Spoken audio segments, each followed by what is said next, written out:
Good morning, everyone. As Matt said, my name is Mark Kidd. I'm the owner of Safe365 along with 6 other folks. We've been in the market now for about 2 years, and I think we started our journey probably about 3 years ago. I want to just give you a bit of a backdrop before I share with you some of the insights that we've got coming out of the market. So this morning, what I'd like to do is really share with you some facts, some real things, and some observations that have come from our clients talking about what they see in the marketplace. Some of these things might actually shock you a bit, but they're real facts. And I've heard Mal this morning talking about wanting to change things, make things better, make things move faster, improve capability and culture. Without doubt, that's a key driver for us, Safe365. This stat here behind us is quite a telling one. That's on a global basis, and I think the challenge that we've got as New Zealanders is, as we know, we've got one of the worst health and safety records in the OECD. And I think there's some really good reasons for that. And I'm sure you're going to cover those today and tomorrow. But I'm going to put down some facts and some observations for you which might give you a bit more clarity and transparency around what I think we all need to do to actually lift capability in New Zealand and make it actually a healthier and safer place to work. I think the challenge for all of us is that we actually have quite a significant part to play in this. So when we started the journey of Safe365, Safe365 is made up of a number of people who have our own businesses. So I have another business just like Nathan does, and John and Greg, and Justin, I'm not sure his nickname is Nasty, but it's the world's most delightful man, Justin, and Bainer. All of us have our own businesses. And when we got together 3 years ago, what we realised that we need to actually be a lot better at our health and safety than what we currently were. And so we went to the market and we had a look. And we looked at the products and we talked to a whole bunch of people, regulators, people in the marketplace. And the thing that we discovered was, really was that there was really quite mixed capability out there in terms of both the products and what I think of as your health and safety consulting. And we were quite underwhelmed, to be honest. And when we sat down and said, well, what can we do for our own businesses, it actually started to turn into what can we do for the economy as a whole. And that was the genesis of Safe365. It was a deep-rooted desire to actually help our own businesses, and then as we started showing some of our clients and our other businesses, they said, actually, we'll have that too. The challenge that we noticed was that in the marketplace there were a whole bunch of historical products and ways of doing things that we really wanted to disrupt, and disrupt in a positive way. So we thought about ourselves as a circuit breaker, so that we could actually break the mold and get people thinking differently about health and safety, capability and culture. And that's the journey that we started on. So when we entered the market 2 years ago, we copped a lot of grief from a lot of people saying, oh, you know, who do you think you are coming into the marketplace with this product, blah, blah, blah, blah. We had a number of health and safety people say to us, take a hike. You know, we don't want to know about you, you're going to disrupt what we do, and we do a great job, and I'm sure they all did a great job. So I suppose the journey started out quite slow for us. We had to fight what I think was some of the old guard, the old way of doing things, the old way of thinking, the very same way that has actually created us having the worst health and safety record in the OECD. Now, that's not everyone, so please don't think, oh, I'm smashing everyone in the market about this. I'm just saying that's the way it is. So what we've noticed in the last 2 years is a fundamental shift in the way that the market is now operating. The people in the market, the people like you, are all focused on building your capability. That's why you're sitting here today. You want to build your capability, you want to get better at what you're doing so that you can add value back to your clients or your businesses and allow people to go home safely each day. And it's a fantastic vision to have. So what we did was we built effectively a health and safety consultant in the cloud. Something that could help SME businesses be better at their health and safety. And some of the grief we got initially was because some health and safety consultants said, oh, gee, you're going to take away our job. And we said, no, we're not in the business of doing that at all. In fact, our product can help you be better at what you're doing. And since then, we've now got 25 partners throughout New Zealand who are health and safety consulting businesses now partnering with us and using our product in their business as they go and do consulting. So that's a really positive thing for us. So our journey has been one of pulling something really complex together into something really simple, easy, pragmatic, and cost-effective. And since 2 years ago, just to give you a flavour of some of our clients and who they are, I think we've got over 1,200 businesses in New Zealand now. I think top end of town are the likes of the Fuji Xeroxes, Samsungs, well, I see you sitting there, Auckland Council, Corrections, Genesis Energy, a whole stack of them, right down to Auckland Basketball, which have 1.5 staff. And we're in every sector of the economy. I think we're in 22 government departments. At last count, we're in 5 or 6 DHBs.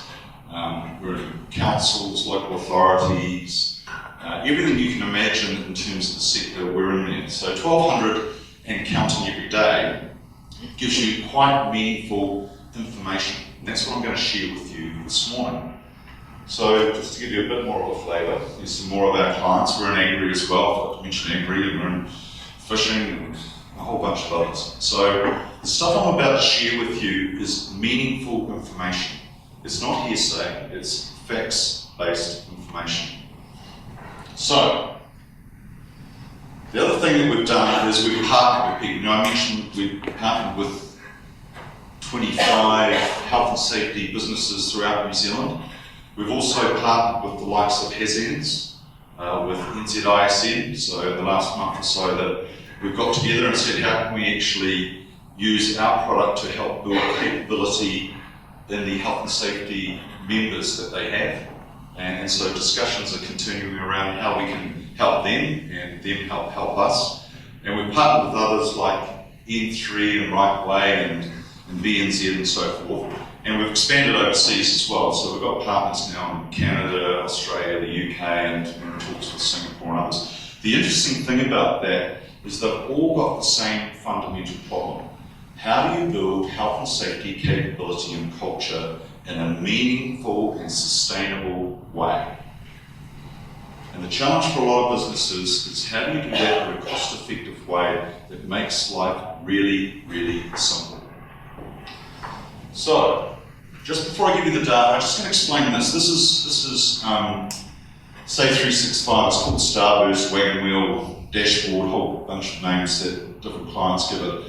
But effectively, what we've done is we've taken New Zealand legislation, ISO best practice, and we've condensed it into something really simple that a business owner, a PCBU can actually understand and can use in their business to track where they are, where they're going to, where their gaps are, and if they have gaps, then how on earth do you address those gaps? So there's resources to help you address those gaps, and then how do you track your progress? So it becomes an assurance product with continuous improvement, does your board reporting and a whole bunch of other cool stuff. You can use it with your contractors, use it with your business units. Ollie's just used it with, was it 60 Ollie? 60 of your, 52 of your business units to see where their capability and culture is at. Now the interesting thing about this is the outside of the wagon wheel, as we call it, There's 88 key questions that you need to get across as a business owner in terms of understanding your health and safety, capability, culture and compliance. And we've dropped it into 10 modules, and those modules relate to things like director's knowledge and health and safety management systems and all the rest of it. And in the middle is the thing called the safety index. So to give you an idea about what good looks like, if your business is scoring roughly 60% on that, that's saying that you're doing your health and safety well. And 49% is sort of okay, but you've got a bit of work to do. And as you can see, there's on the starburst, there's reds, there's yellows, there's greens. The reds are obviously not so good, and the greens are a lot better. So your challenge as a business is to really understand where you're at and where you need to get to. So, what we've been able to do with 1,200 plus businesses is collect the data. So on each of those wagon wheel spokes, if you like, there's something that relates to an organisation's health and safety capability and culture. And we've been tracking that and collecting the data. So, I'll go through to this one here. So to give you an idea, probably quite hard for you guys to see, so I'll read it out for you. Down the right-hand side there, these are all the, when you come onto our product, really what industry you're in, whether you're construction, agri, or whatever it might be. And you can see down the right-hand side there, the average safety index. At the top there, you've got electricity, gas, water, is 57, and down the bottom there, you've got wholesale trade, 41%. So, the strikingly obvious thing that jumps out to me, if 60% is saying that your business is doing its health and safety, capability and culture well, then you can actually see there that on an aggregate basis, across all those different sectors, there's nothing over 60. It ranges from 41% to 57%. So I'm about to show you something else. So this is really telling stuff. If I go back to this one, and again, very hard to see, sorry, but the data that we collect every month and we put in the product so that, because what boards want to know is if we've scored 47%, how does that relate to everyone else? That's the first thing a board will always ask us. And so you can see here where it says 26% on the right-hand side there. So 26% of our 1,200 plus businesses score below 39%. 39%.